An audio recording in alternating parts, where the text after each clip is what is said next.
There is a fifth dimension beyond that which is known to man. It is a dimension as vast as space and as timeless as infinity. It is the middle ground between light and shadow, and it lies between the pit of man's fears and the summit of his knowledge. This is the dimension of imagination. It is an area which we call the Twilight Zone.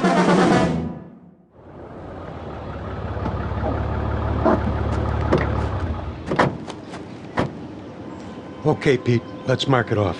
Starting where? The dugout. Run a chalk line in front of the fence all the way to the gate so they can bulldoze it flat. Wait, what's the dugout? Where the team would wait.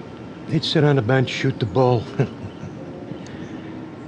Sometimes McGarry'd chew 'em out, but good. Oh, I know what a dugout is. But why'd you call it that? I don't see any bench. Not now, you don't. Used to be right over there, under the bleachers. Near home plate. Okay, I get it. This place used to be a ballpark. Of course, that was before my time. Yeah, I'll bet it was. I always thought this was a track for motocross and monster trucks. My old man used to take me before it was a swap meet, I mean. That right. There was this one truck, the Grave Digger. Oh, man, you should have seen it. Big old tires, rolled right over anything. How old are you, kid? Me, 22. 22? I was out of high school before you were born. You know what? You really missed a lot. Yeah, Pops, back in the day. Hey, you ever see the monster trucks? Afraid I missed that. Ever see the Zephyrs? The what?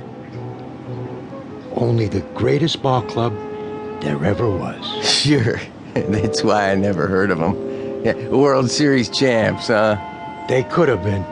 Let me tell you. And they almost did. 1 year in particular. We better get back to work, Corrigan.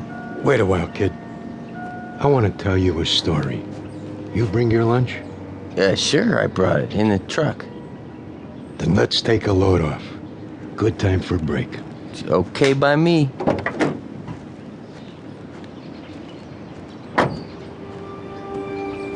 We can sit over there in the pitcher's mound. Of course, you can't see it anymore, but it was there. Fletch was the regular pitcher. He was a nice guy, but he had an arm like an old lady. Then one day out of the blue. Oh, you're not going to believe this. Oh, one day what? Well, it was, must have been July. Yeah, that's it. Middle of the season, everybody was talking about the Giants, how good they look, what a lineup, blah, blah, blah. The Zephyrs were stuck in a toilet. Then one day, McGarry, that was the manager, he called for open tryouts. Why not? Couldn't be any worse than what we had. That was when he came along. Didn't look like much. But when he wound up, man, what an arm. Who? I'm getting to it.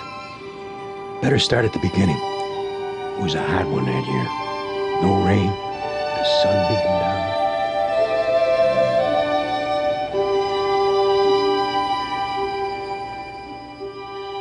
You're standing in the middle of what used to be a baseball stadium.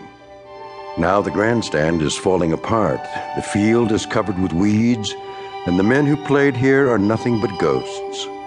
But believe it or not, this was once home to a major league team known as the Hoboken Zephyrs. Never heard of them? That's not surprising, unless you're one of the old-timers. Today it holds only memories and no sound except the wind that stirs in the high grass of the outfield. A wind that on occasion still carries a faint, eerie echo of the crowd that once sat in those bleachers.